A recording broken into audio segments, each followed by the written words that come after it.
Ladies and gentlemen, welcome to the Grand Page. I am your most humble and obedient servant, Page Ghost.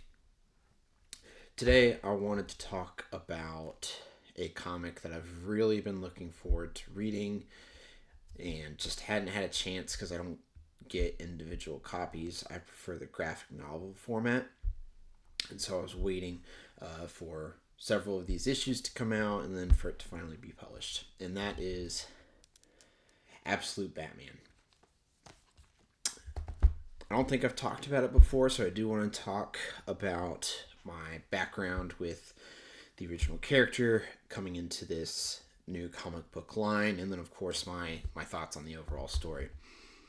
I grew up watching the 90s animated series, and I absolutely loved that as a kid. I still watch it to this day. I've even shown a few episodes to my daughter. Honestly, some of those episodes are a little more, we'll say, grown up than I remembered. So I've been showing her some of the more kid friendly stuff until she gets a little bit older with that. But grown up with the Batman cartoon, Batman Beyond, the Justice League cartoons. I love the Batman from the early 2000s. I've come to really appreciate Batman the Brave and the Bold. I don't think I could ever watch the Adam West Batman. I know for a lot of people Adam West is their Batman, but I think that's just a little too campy for me and stuck in its time, so to speak. Anytime someone asks me for if someone were to ask me for like a good campy Batman, I would absolutely recommend to them Batman Brave and the Bold. I think it's unfortunate that it only got 3 seasons, but it got 3 good solid seasons. Lots of really good episodes. And then big fan of a lot of the movies. Let's see here. Big fan of the Michael Keaton run.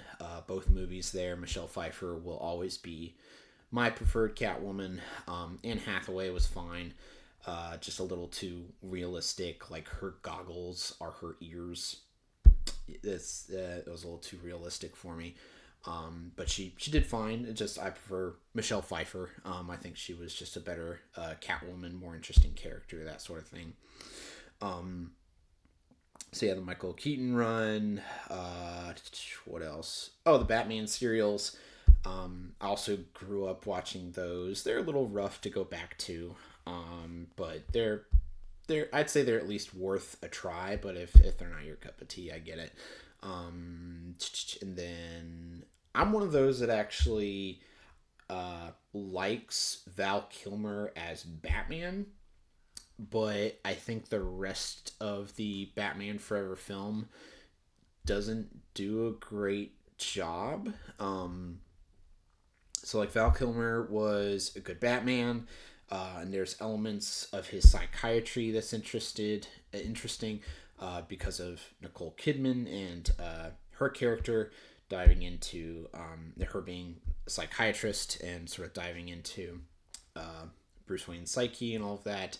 I've heard like extended scenes are pretty interesting for Batman Forever, but I haven't seen any of those. Batman and Robin, that's a good like get drunk and watch, or just to make fun of it sort of thing.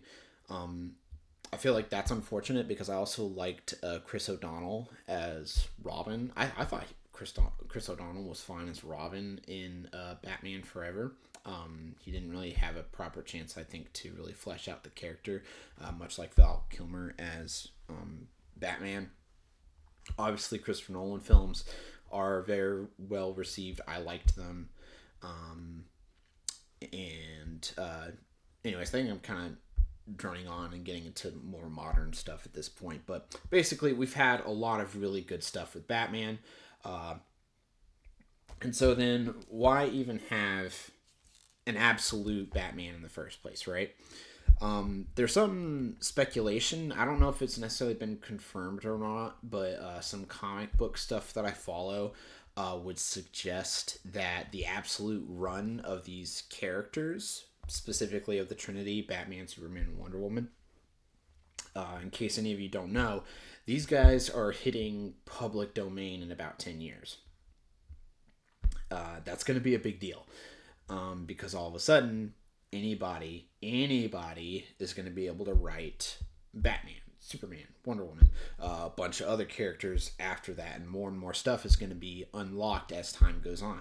And so there was a speculation or rumor, however you want to put it, where the Absolute line is meant to keep these characters, because they are slightly different, to keep these characters within DC continuity, so that way they still have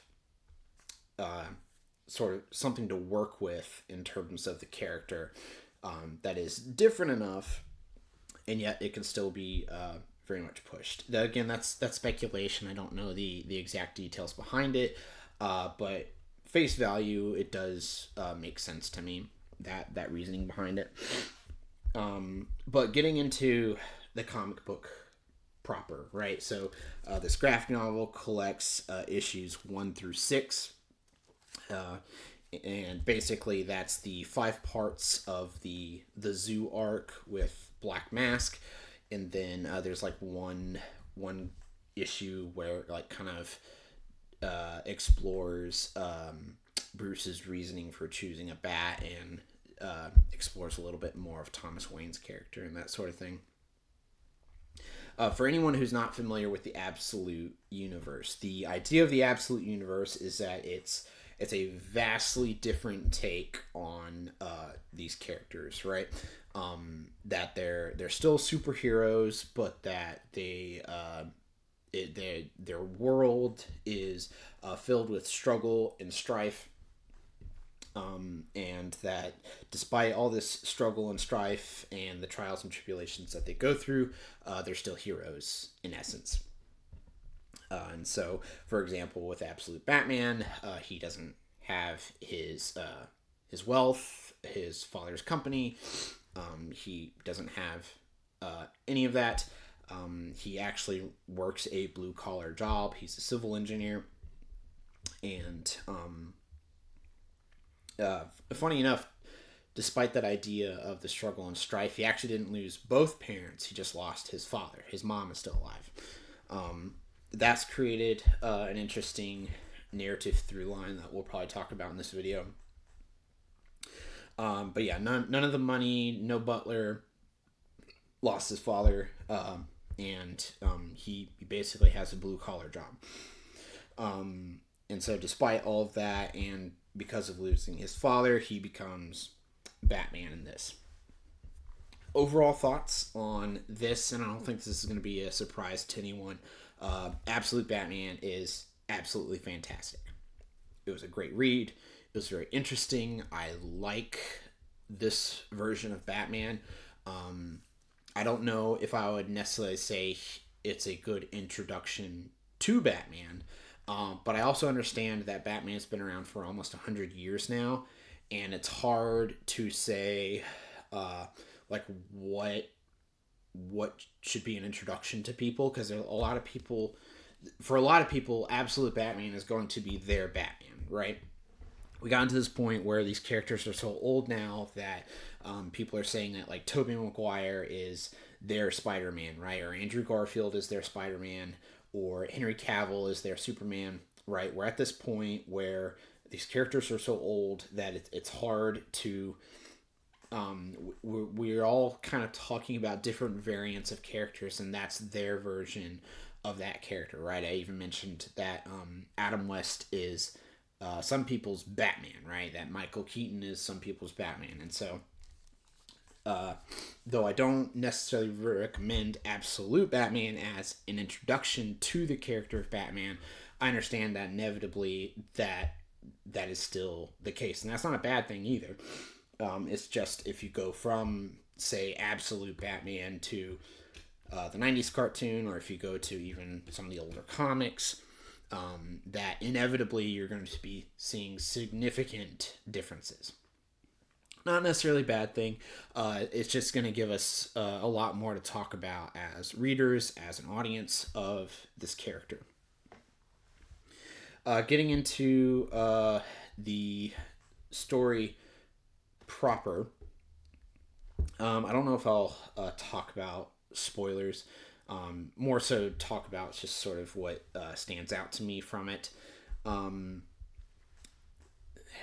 this is what kind of came off to me, and I could be mistaken on this, but so like in the original version of Batman,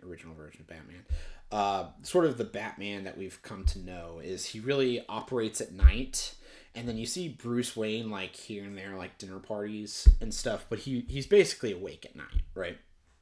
And he'd be sleeping during the day, but not having money and having that blue collar job, you don't have time to just be up all night patrolling the streets and stopping all the crime. So what I kind of infer from that with this Absolute Batman run, at least with this particular run, we'll see if that changes with any coming issues.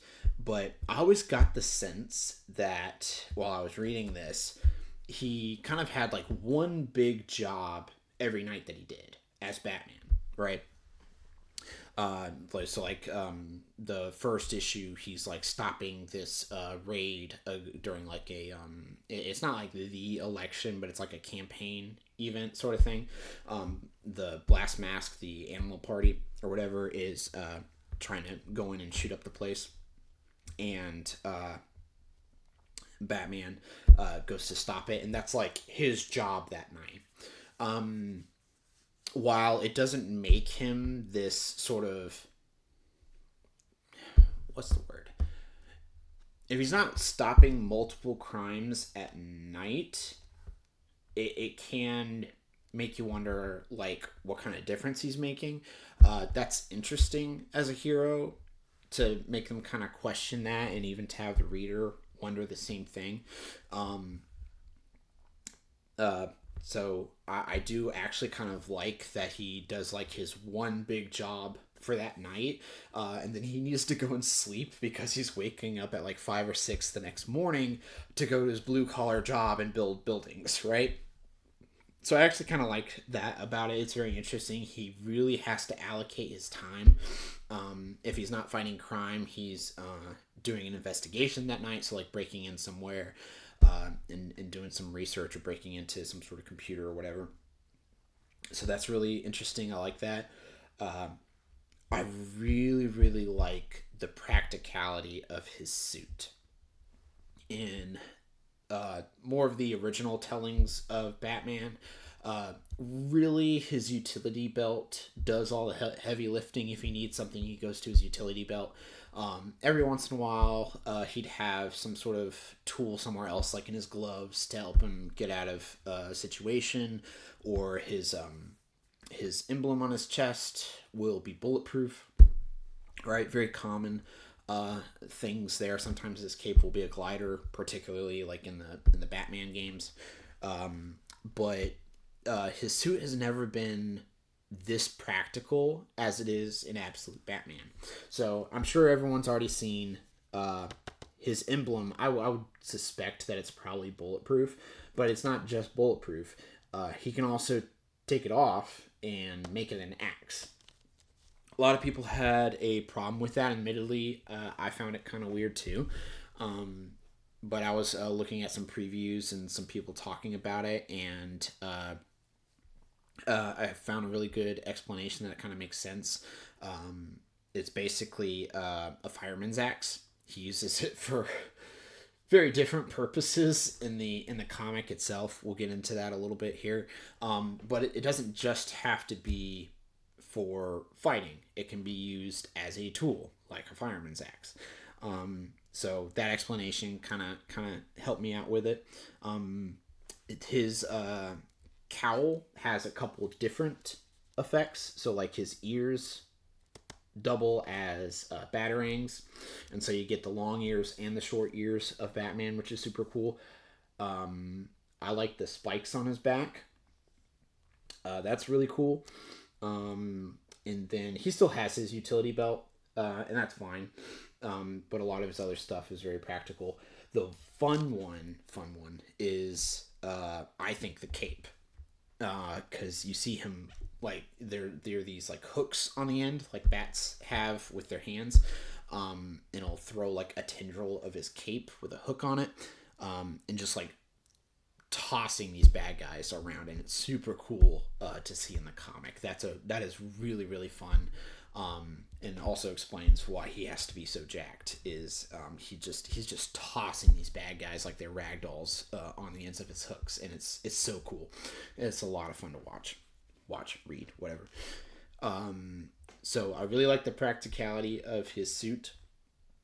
Let's see here. So I like the read, and I like the practicality of his suit. Something I'm having to get on board with. I don't know if I am sold on the dump truck Batmobile. Um, in its more sleek form, so like it can transform from the dump truck and be more grounded, and then it looks more like a traditional Batmobile. uh but my initial question with a dump truck Batmobile is, where are you hiding that thing? He doesn't exactly have like a permanent cave or anything, or at least not anything that's established in here. He has like a few different sites that he goes to. um he probably has like an underground place that he keeps it, sort of thing. Being a civil engineer, particularly all around Gotham City, he knows where the secret places are. So that makes sense. But the efficiency, the practicality of a dump truck, I just don't see it, and I haven't seen any kind of explanation for it. Doesn't mean it's not there, but it is something that I'm struggling with personally. And something else too that I'm kind of struggling with, that sort of segues from that. So they established that Absolute Batman has no money, right? That he's this blue collar worker, needs to do a job, all that stuff. So then, if he's this blue collar worker, then how does he afford to make these gadgets and to refit a dump truck to make it look like the Batmobile, right? Uh, I've sort of to an extent sort of come to my own conclusions on it to try and make it make sense. Uh, I don't know if it's a perfect explanation or not, but the basic idea is that he's kind of a dumpster diver, to put it inelegantly. So, being a civil engineer, he has access to these resources, but then you wonder, well, then he would just be stealing. Well, very likely there's leftover supplies, or there's surplus, there's things that don't get used, that get forgotten about, and he uses those leftovers to make his stuff. That kind of makes sense to an extent. He's also been at this for a while, and so it makes sense that he would be more refined in his capabilities. Um, that's never outright explained. I've kind of come to that conclusion myself. It makes sense to me, at least so far. I plan on getting the second graphic novel. I got this one for my birthday, and so I'll get the second graphic novel when it comes out, because I just really enjoyed this read so much. Um, so yeah, that's just sort of one of my problems with it, is how he's able to afford being Batman, um, being a blue collar guy. Again, the dumpster diver kind of idea makes sense to an extent. Um, I don't know if I'm completely sold on it, but it does at least work for me. Maybe someone else has a better idea of it. I'm not really sure, but it's not enough to get me uninvested from the story. Um, like even with Batman's money, he's like a, you know, chemistry expert, a detective, martial artist master, and he's an escape artist. Like, he's all of these things. He has all these degrees. He's master of all of these things. Like, how can his mind possibly hold all of that? And he has like instant recall access to it. Like, I do believe that people are capable of great and extraordinary things, but even that is a bit much. But I suspend my disbelief for that, so that way I enjoy Batman. I can suspend my disbelief for the how this Batman, Absolute Batman, is able to make his suit and stuff. One thing that I really wish they would just commit on is they establish very early in Absolute Batman that he doesn't kill, but he's willing to be very, very, very, very violent. And I don't know why they don't just Michael Keaton it. In those Michael Keaton films, particularly Batman Returns, it's not like he outright kills guys. It's more so like, I'm not going to outright kill you, but I'm also not going to worry if you die, right? I don't see why they don't just do that. Instead, here at Absolute Batman, they're like, he doesn't kill. He's very, very precise in missing the most important arteries and not injecting his sharp bat ears too far into the bad guy's eye sockets. And I'm like, you just stabbed a guy through his eyes. Like, it kind of reminded me a little bit of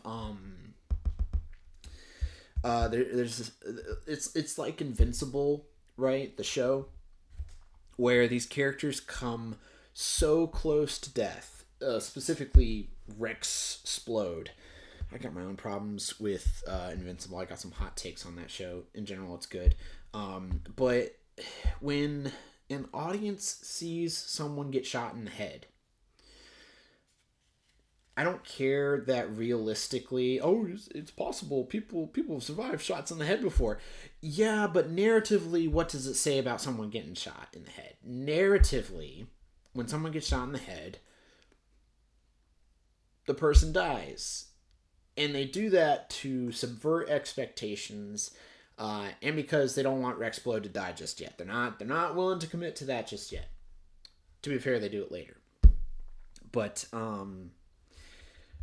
it's a similar situation here. It's like, you stab the guy with your long ears into his eye sockets, admittedly to save your own life. Like, I think that was sort of a justified, like, I'm trying to stop like this crazy event going on in Gotham City. You're in my way of that, and you got me in this like chokehold and bleeding almost to death.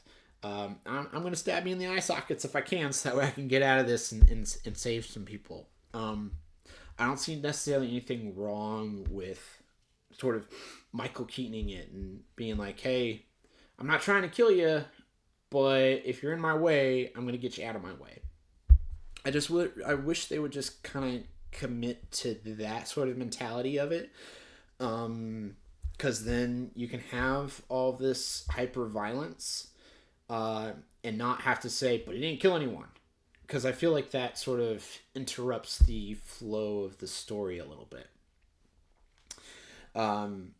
So we'll see how that goes moving forward. Again, it's not anything that ruined the experience for me.